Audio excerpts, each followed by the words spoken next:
Salam sejahtera saya ucapkan kepada Puan Syarul. Pada hari ini, saya akan membentangkan tugasan 3 saya yang bertajuk Kesan Perubahan Pendidikan Semasa dalam aspek transformasi pendidikan dan aspirasi murid terhadap mobiliti sosial. Dalam tugasan ini, saya akan membentangkan tentang definisi mobiliti sosial, transformasi pendidikan dan aspirasi murid, kesan perubahan pendidikan semasa dalam aspek transformasi pendidikan dan kesan perubahan pendidikan semasa dalam aspek aspirasi murid. Apa itu mobiliti sosial? Menurut Horton dan Chester, mobiliti sosial merupakan suatu pergerakan perpindahan dari satu kelas sosial ke kelas sosial yang lain dalam masyarakat. Menurut Willa Haki pula, mobiliti sosial merupakan pergerakan individu atau kumpulan dari suatu status ke status lain dalam masyarakat. Mobiliti sosial ini berlaku dalam semua masyarakat tetapi kadar dan bentuknya berbeza-beza. Boleh berbentuk mobiliti menegak sama ada menaik atau menurun atau mobiliti mendatar pindah tetapi status tidak berubah. Mobiliti sosial ini dipengaruhi oleh pendidikan, pekerjaan, jaringan sosial, dasar kerajaan dan faktor ekonomi. Jadi sekarang saya akan menerangkan tentang perubahan pendidikan semasa di Malaysia. Pendidikan di Malaysia mengalami pelbagai perubahan yang bertujuan untuk meningkatkan kualiti pembelajaran serta memastikan sistem pendidikan kekal relevan dengan keperluan global. Perubahan ini melibatkan transformasi sistematik yang selari dengan Pelan Pembangunan Pendidikan Malaysia (PPPM) yang memberi tumpuan kepada 5 aspirasi utama iaitu akses kualiti, ekuiti, perpaduan dan kecekapan. Kurikulum standard sekolah rendah (KSR) dan kurikulum standard sekolah menengah (KSSN) diperkenalkan untuk membangunkan kemahiran berfikir aras tinggi hebat dan penyelesaian masalah dalam kalangan murid. Kurikulum ini menekankan pembelajaran yang lebih mendalam dan bermakna berbanding hafalan semata-matanya. Pendidikan kini memberi penekangan kepada kemahiran abad ke-21 seperti komunikasi, kolaborasi, pemikiran kritis dan kreativiti yang penting untuk menghadapi cabaran dunia moden. Kemahiran ini diserapkan dalam aktiviti pengajaran dan pembelajaran di dalam kelas. Teknologi diintegrasikan dalam pembelajaran untuk menjadikan proses pengajaran dan pembelajaran lebih interaktif dan menarik. Penggunaan teknologi seperti komputer, aplikasi pendidikan seperti Kahoot, Quizy dapat membantu meningkatkan pemahaman dan minat murid dalam proses pembelajaran mereka. Jadi, sekarang saya akan menjelaskan secara ringkas tentang transformasi pendidikan.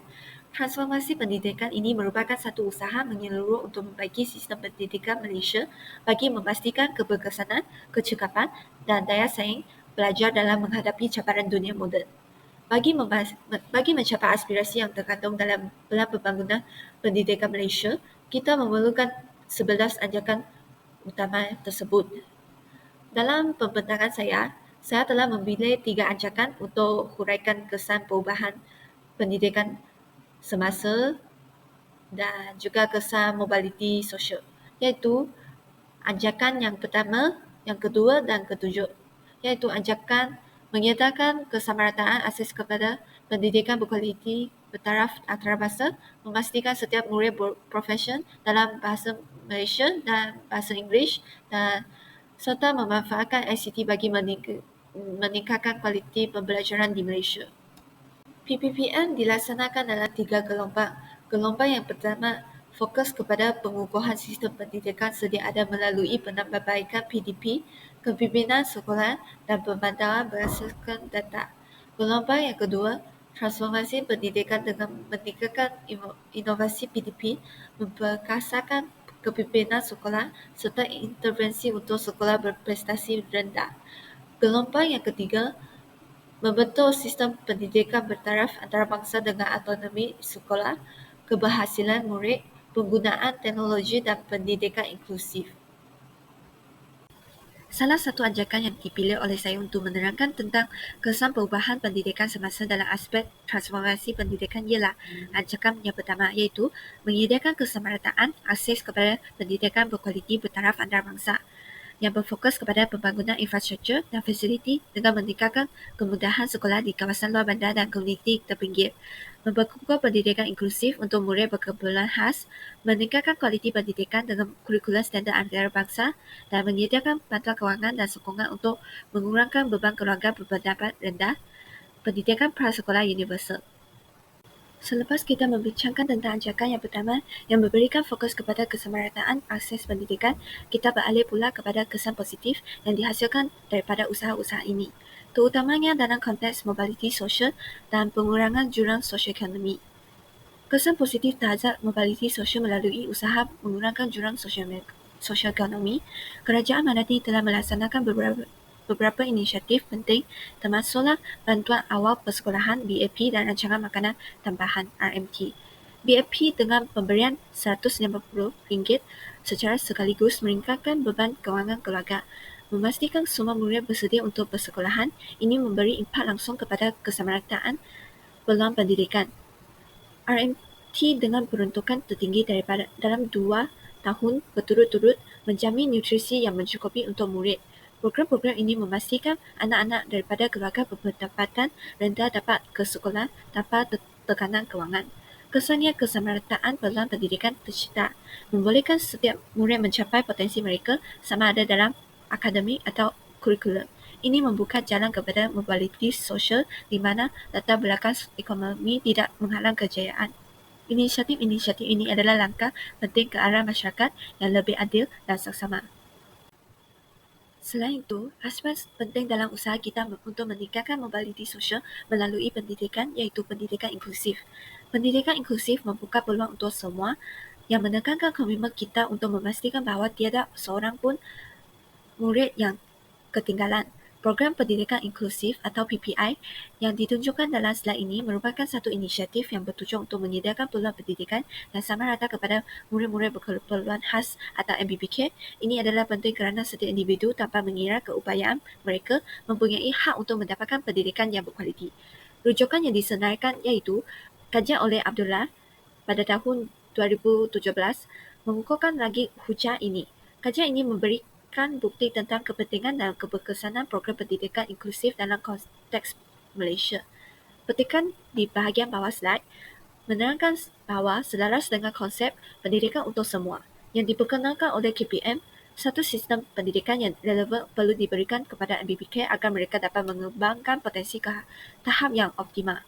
Menekankan bahawa pendidikan inklusif bukan sahaja satu pilihan tetapi satu keperluan. Kita perlu memastikan bahawa sistem pendidikan kita relevan dan responsif kepada keperluan semua murid termasuk mereka yang berkeperluan khas. Dengan menyediakan pendidikan inklusif, kita bukan sahaja memberi peluang kepada MBBK untuk mengembangkan potensi mereka, tetapi kita juga membina masyarakat yang lebih inklusif dan saksama. Ini adalah langkah penting ke arah mencapai matlamat kita untuk meningkatkan mobiliti sosial melalui pendidikan. Kesan positif TVET terhadap mobiliti sosial. Pendidikan dan latihan teknikal dan vocational TVET memainkan peranan penting dalam meningkatkan mobiliti sosial dengan melahirkan tenaga kerja mahir dan berdaya saing. Melalui TVET, individu mendapat peluang pekerjaan yang lebih baik sekaligus meningkatkan taraf ekonomi dan sosial mereka. TVET diiktiraf di peringkat antarabangsa seperti peluang sambung pengajian ke luar negara melalui TVET MARA, membuktikan potensinya dalam membuka laluan kejayaan global. Walaupun terdapat persepsi negatif seperti stereotip jantina dan kekurangan pusat TVET, ramai ibu bapa menganggapnya sebagai laluan alternatif yang praktikal dan berjaya bagi anak mereka. Malaysia terus mempromosikan TVET untuk memastikan pelajar mendapatkan akses kepada pendidikan yang sejajar dengan minat dan kemahiran mereka. Secara keseluruhannya, TVET bukan sahaja menyediakan tenaga kerja yang kompeten tetapi juga menjadi kunci kepada masyarakat yang lebih makmur dan progresif. Okey, jadi marilah kita lihat satu berita tentang bagaimana TVET membuka peluang kepada jurulatih untuk belajar industri baharu bagi memastikan mereka sentiasa relevan dalam dunia pekerjaan yang berubah-ubah ini. Kami juga membuka peluang untuk bakal jurulatih ini untuk belajar mengenai industri baharu. Ya. Umpamanya saya menyebutkan tentang industri yang melibatkan aero angkasa kerana peluang untuk MRO, maintenance, repair and overhaul sangat besar di Malaysia.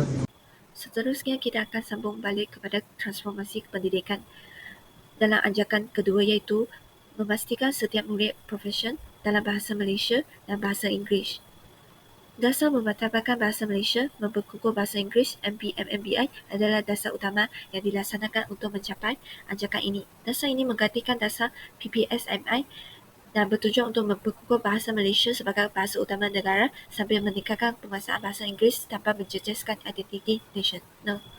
Melalui kurikulum yang lebih komprehensif, termasuk peningkatan waktu pembelajaran bahasa dan penggunaan pendekatan interaktif, kerajaan berusaha untuk memastikan murid-murid mendapatkan pendidikan bahasa yang berkualiti. Pelaksanaan program Dui Bahasa DLP juga merupakan sebahagian daripada usaha ini. Objektif penguasaan Dui Bahasa yang digariskan adalah untuk melahirkan pelajar berkemahiran tinggi yang mampu menggunakan kedua-dua bahasa dengan yakin dalam situasi akademik dan profesional, meningkatkan daya saing dalam pasaran kerja global dengan keupayaan komunikasi yang efektif dalam pelbagai bidang, menggalakkan perpaduan nasional melalui pemahaman bahasa kebangsaan serta keterbukaan terhadap penggunaan bahasa antarabangsa. Kesimpulannya, penguasaan Dui Bahasa adalah penting untuk kejayaan murid dalam dunia yang semakin global. Usaha kerajaan melalui MPMMBI dan DLP adalah langkah penting ke arah mencapai matlamat ini. Seterusnya, kita akan sambungkan dengan kesan terhadap mobiliti sosial, iaitu peningkatan peluang pekerjaan. Penguasaan bahasa Malaysia dan bahasa Inggeris membuka peluang pekerjaan yang lebih luas, terutamanya dalam sektor swasta dan antarabangsa yang sering menuntut kemahiran bahasa Inggeris. Berdasarkan laporan MPMMBI, pelajar yang mempunyai kemahiran di bahasa didapati lebih yakin dalam komunikasi, satu elemen penting dalam pasaran kerja global. Keyakinan ini bukan sahaja membantu dalam temu kerja, tetapi juga memberi kelebihan dalam membina rangkaian profesional yang luas. Selain itu, seperti yang dilaporkan dalam berita mengenai karnival MPMMBI ini, program ini telah berjaya meningkatkan kemahiran di bahasa belajar. Ini memberikan mereka peluang yang lebih baik untuk bersaing dalam ekonomi moden, terutama dalam sektor yang menuntut kecakapan dalam bahasa Inggeris. Dengan adanya kemahiran ini, pelajar dari latar belakang sosioekonomi yang kurang berkemampuan turut berpeluang meningkatkan taraf hidup mereka dengan lebih mudah.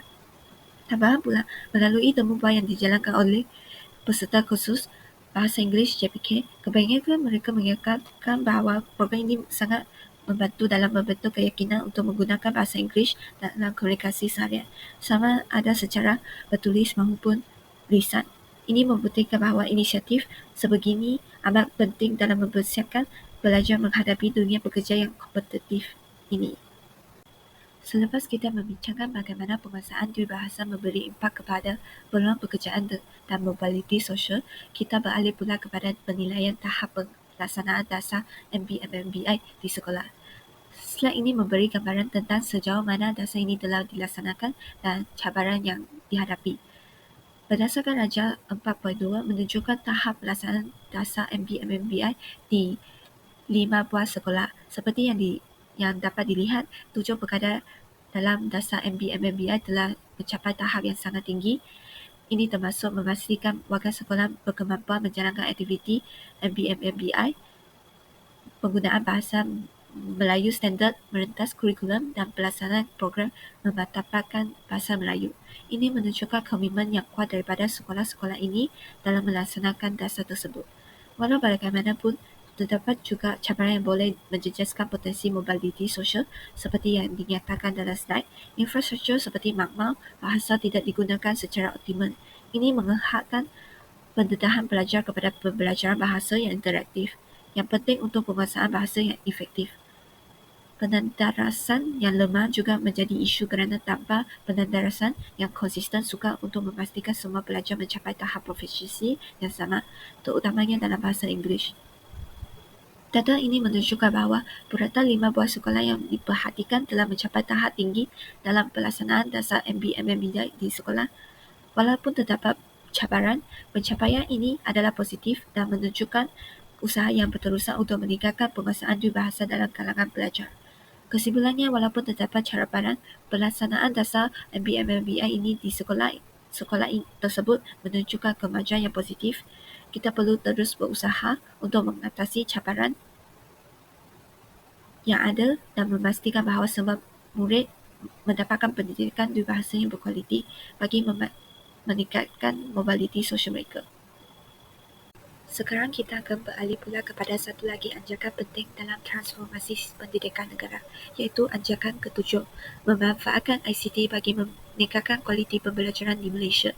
Slide ini menunjukkan bahawa penggunaan teknologi maklumat dan komunikasi ICT diintegrasikan dalam sistem pendidikan kita untuk meningkatkan kualiti pembelajaran. Perubahan dalam sistem pendidikan yang dipaparkan dalam slide ini menunjukkan perolehan yang ketara. Dahulu, penggunaan teknologi dalam pembelajaran adalah terhad. Sekarang, pendidikan digital semakin diperluaskan dengan menggunakan teknologi dalam pembelajaran. Anjakan ketujuh ini memberi tumpuan kepada meningkatkan akses internet dan persekitaran pembelajaran maya melalui One Bestari Net bagi semua 10,000 sekolah menjelang 2013 tahun.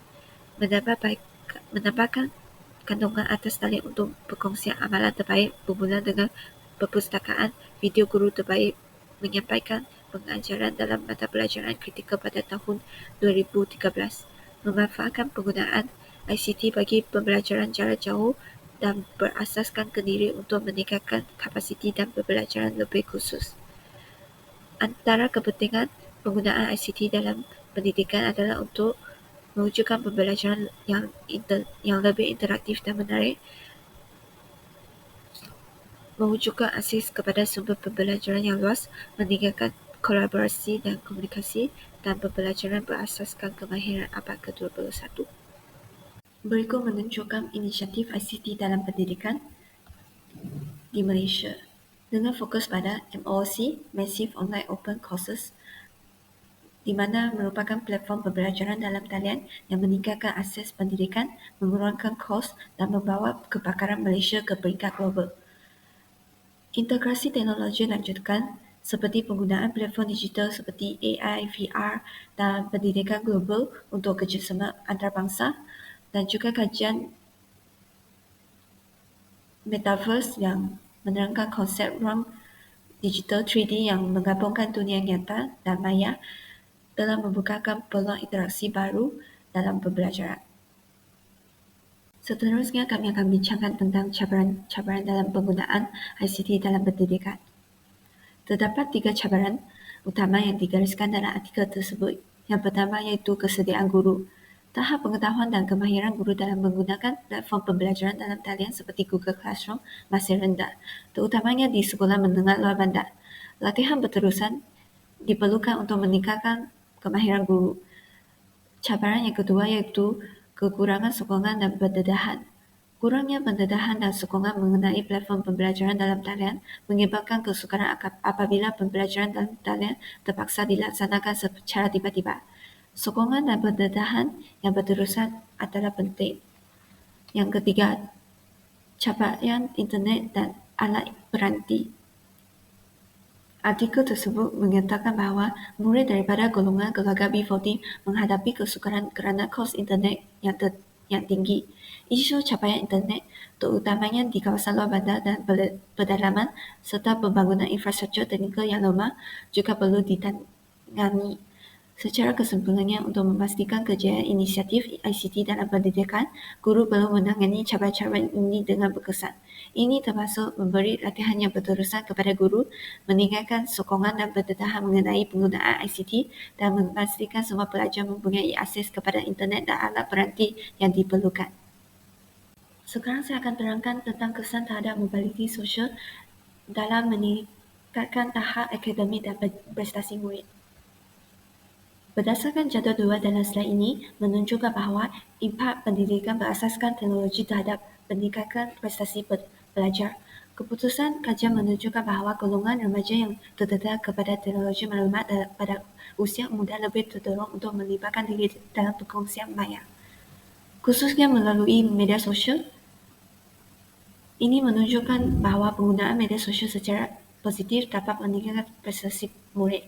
Selain itu, aplikasi komputer khususnya internet telah memudahkan pelajar mempelajari tata bahasa dan perbendaharaan kata. Ini menunjukkan bahawa teknologi dapat membantu pelajar meningkatkan kemahiran bahasa mereka.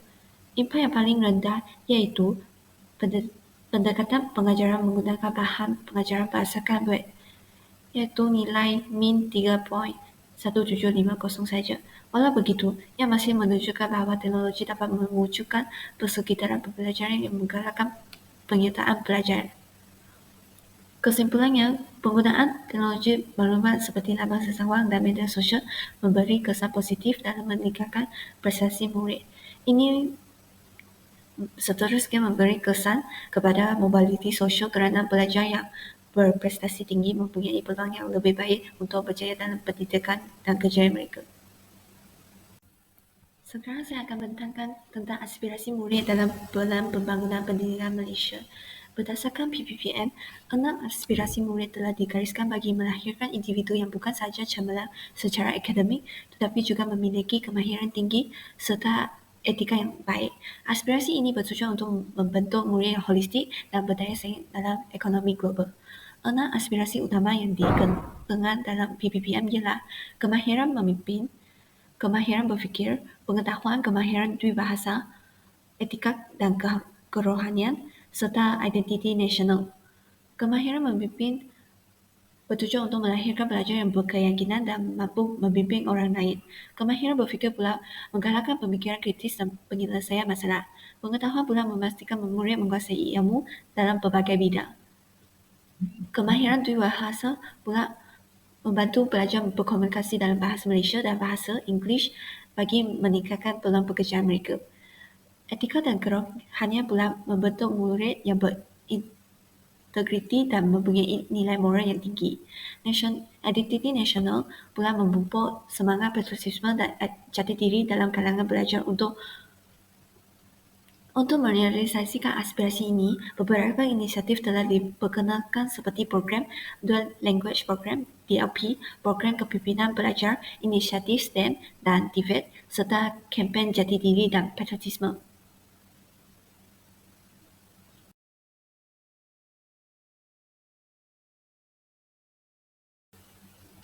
Analisis data bagi pengetahuan guru tentang konsep kebat di kalangan guru kurikulum bersepaduan diri dan kurikulum bersepadu tahfiz. Min keseluruhan 4.53 menunjukkan guru secara amnya mempunyai pengetahuan yang baik tentang kebat. Dalam item B01 dan B03, guru bersetuju bahawa kebat penting untuk PDPC abad ke-21 yang membantu murid menghadapi cabaran abad ke-21 dan melahirkan murid yang berfikiran kreatif dan kritis. Namun terdapat cabaran di mana guru kurang mahir dan kurang pendedahan tentang cara pengajaran dan pembelajaran yang menekankan kemahiran berfikir. Murid juga mempunyai tahap penguasaan yang berbeza, menyukarkan pelaksanaan PDP kebat juga. Masih ada murid yang belum menguasai kemahiran asas 4M iaitu membaca, mengira, menulis dan menakul dalam berdasarkan artikel tersebut. Sekarang marilah kita sama-sama bincang tentang isu pengaplikasian kebat dalam kurikulum. Berdasarkan berita tersebut, terdapat 60% sekolah menghadapi masalah kebat akibat kelemahan guru. Ini menunjukkan bahawa kelemahan guru merupakan punca utama kepada masalah pengaplikasian kebat di sekolah.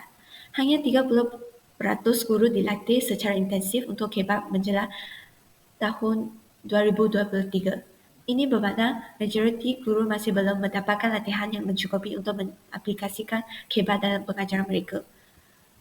Dr. Husaina juga menekankan bahawa kemahiran berfikiran aras tinggi perlu diaplikasikan dalam pengajaran di kelas, terutamanya aktiviti yang melibatkan visual, permainan digital, persekitaran dan sebagainya. Beliau menyatakan bahawa ini membolehkan murid mudah faham dan mampu menjawab soalan dengan cemerlang. Ini menunjukkan bahawa pengaplikasian kebat yang berkesan memerlukan penggunaan berbagai kaedah pengajaran yang menarik dan interaktif. Kesan terhadap mobiliti sosial dalam meningkatkan keupayaan berfikir secara kritis dan kreatif.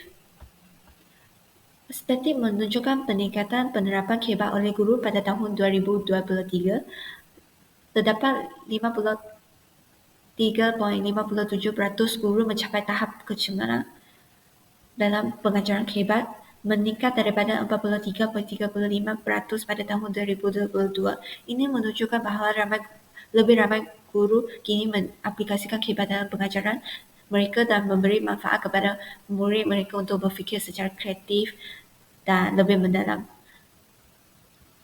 Kebal ini adalah elemen penting dalam pendidikan moden inilah.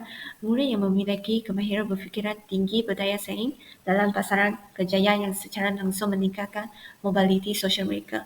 Dengan penerapan kebal dalam pengajaran, murid akan lebih bersedia menghadapi cabaran masa depan dan meningkatkan taraf hidup mereka, di mana mereka akan berfikir secara kritis untuk menyelesaikan masalah apabila mereka menghadapi sesuatu cabaran. Sebagai contoh, murid juga bukan sahaja mengetahui ilmu dalam buku teks sahaja, malahan mereka dapat berfikir di luar kotak secara kreatif dan inovatif dengan melihat sesuatu dengan pandangan yang berlainan. Ini membolehkan pelajar menyelesaikan masalah dan isu dalam kehidupan mereka dengan pendekatan yang lebih kreatif dan kritis. Kesan yang seterusnya terhadap mobiliti sosial ialah dapat meningkatkan prestasi murid. Slide ini telah memaparkan peningkatan prestasi murid dalam beberapa ujian dan peperiksaan utama dan bagaimana peningkatan ini menyumbang kepada mobiliti sosial. Pencapaian yang pertama iaitu PISA, Program Penilaian Pelajar Antarabangsa. Purata literasi bacaan, matematik dan sains dalam kalangan pelajar Malaysia meningkat sebanyak 13%. Ini menunjukkan peningkatan dalam kemahiran asas yang penting untuk pembelajaran sepanjang hayat dan kejayaan dalam hidup dunia global. Dan pencapaian yang kedua iaitu TIMSS, Purata Literasi Matematik dan Sains meningkat 6% dari tahun 2011 hingga 2018. Ini telah menunjukkan peningkatan berterusan dalam pencapaian murid dalam mata pelajaran STEM. Bagi SPM pula, peratusan calon yang lulus semua subjek dalam SPM meningkat kepada 57.1% pada tahun 2022 berbanding 55.3% pada tahun 2021. Ini telah menunjukkan peningkatan dalam pencapaian akademik di peringkat menengah atas yang penting untuk mereka melaju ke peringkat yang tinggi seperti masuk universiti atau memasuki pasaran kerja. Prestasi yang lebih baik dalam PISA, TIMSS dan SPM telah membuka pintu kepada peluang pendidikan tinggi yang lebih luas. Aspirasi murid yang kedua iaitu identiti nasional. Pendidikan sebagai pemanggil jati diri. Transformasi pendidikan semasa menekankan pembentukan identiti nasional melalui kurikulum bersepadu yang mengintegrasikan elemen sejarah pendidikan moral dan pendidikan Islam. Program seperti Kenali Negara Kita, Rukun Negara dan modul patriotisme memberi murid pemahaman mendalam tentang budaya, sejarah dan nilai kebangsaan. Murid dengan identiti nasional yang kukuh lebih berupaya menangkis pengaruh negatif luar seperti budaya hedonisme dan perpecahan kaum. Murid yang memahami nilai patriotisme dan sejarah negara lebih bersedia untuk menjadi pemimpin masa depan yang berprinsip dan berwawasan. Seterusnya saya akan menerangkan tentang kesan terhadap mobiliti sosial dalam meningkatkan semangat patriotisme. Identiti nasional yang kukuh dapat meningkatkan rasa tanggungjawab sosial dan patriotisme, mendorong murid menyumbang kepada pembangunan negara melalui kejayaan dalam sektor awam, pendidikan atau NGO. Ini menyokong kestabilan sosial yang secara tidak langsung memudahkan mobiliti sosial melalui peluang pekerjaan yang adil.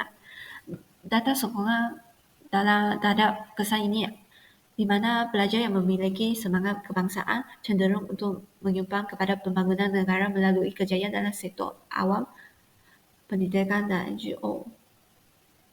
Hal ini menyokong kestabilan sosial yang menjadi asas kepada peluang pekerjaan yang lebih adil dan inklusif. Sebagai contoh, pelaksanaan program pendidikan seperti Malaysia Education Blueprint pada tahun 2013 hingga 2025 telah membentuk generasi murid yang lebih bersedia untuk menghadapi cabaran global sambil mengekalkan identiti nasional mereka. Program rancangan integrasi murid untuk perpaduan RIMUK ini merupakan salah satu inisiatif kerajaan untuk memupuk semangat perpaduan di kalangan murid-murid sekolah rendah dan menengah. Tujuannya adalah untuk membentuk generasi masa hadapan yang lebih bersepadu. Kajian oleh Hasnul Husna dan Muhammad menunjukkan bahawa aktiviti RIMUK ini berjaya meningkatkan kesepaduan sosial antara pelajar berbagai etnik. Walau bagaimanapun, penerimaan berbeza mengikut kumpulan etnik tertentu. Aspirasi murid dalam konteks kemahiran dua bahasa. Bahasa Melayu diiktiraf sebagai bahasa kebangsaan dan bahasa perpaduan, manakala bahasa Inggeris sebagai bahasa komunikasi antarabangsa. Penguasaan dua bahasa penting untuk membolehkan murid berkomunikasi dengan berbagai bangsa dan membina jaringan kerjasama yang meluas. DLP memberi peluang kepada murid untuk meningkatkan akses dan penerokaan pelbagai ilmu, bersaing di peringkat global dan meningkatkan kebolehpasaran murid dalam alam pekerjaan. Pelaksanaan DLP di sekolah bertujuan untuk meningkatkan penguasaan bahasa Inggeris murid melalui pengajaran dan pembelajaran mata pelajaran sains dan matematik. DLP dilihat sebagai usaha untuk meningkatkan akses murid kepada penerokaan pelbagai bidang ilmu, membolehkan mereka bersaing di peringkat global dan meningkatkan kebolehpasaran murid dalam alam pekerjaan.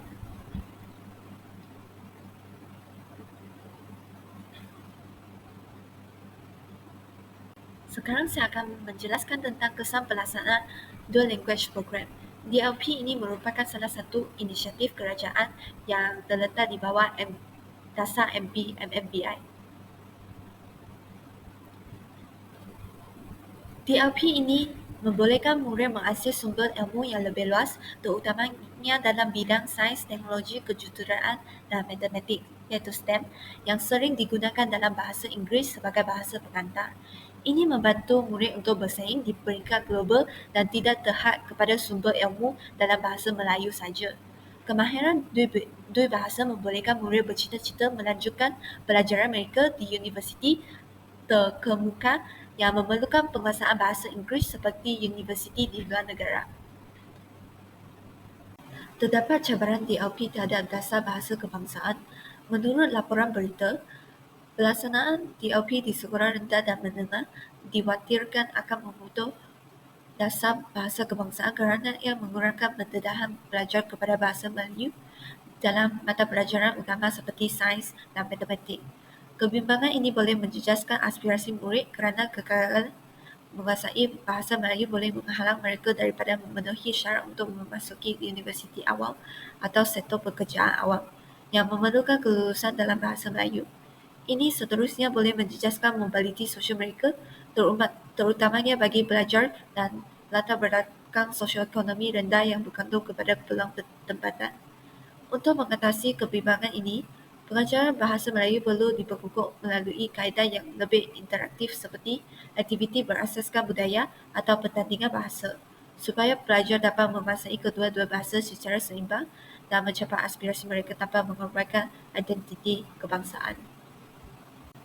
Berdasarkan laporan berita dan analisis data, masih ramai pelajar di Malaysia khususnya di sekolah jenis kebangsaan menghadapi kesukaran dalam menguasai bahasa Melayu. Ini dapat dilihat melalui kadar kegagalan dalam mata pelajaran bahasa Melayu UPSR yang kekal tinggi dari tahun 2011 hingga 2013. Antara punca utama masalah ini adalah kekurangan penggunaan bahasa Melayu dalam komunikasi harian, khususnya dalam kalangan pelajar yang berlatar belakang bahasa ibunda yang berbeza. Hal ini turut diperkuatkan dengan laporan berita yang menyatakan bahawa ramai pelajar tidak fasih dalam bahasa Melayu walaupun telah melalui sistem pendidikan kebangsaan. Kesan daripada kelemahan penguasaan bahasa ini ialah kesukaran dalam melanjutkan pelajaran serta persaingan dalam pasaran kerja. Oleh itu, usaha pemekasan pengajaran dan pembelajaran bahasa Melayu seperti program peningkatan kemahiran bahasa dan pendedahan yang lebih meluas kepada penggunaan bahasa kebangsaan amat diperlukan bagi memastikan semua murid menguasai bahasa ini sebagai bahasa komunikasi utama mereka.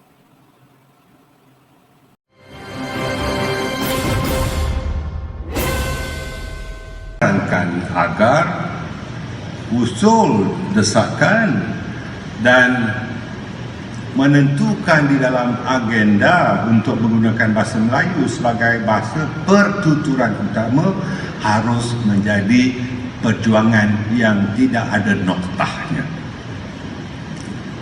Sampai di sini sahaja pembentangan tugasan 3 saya. Sekian, terima kasih.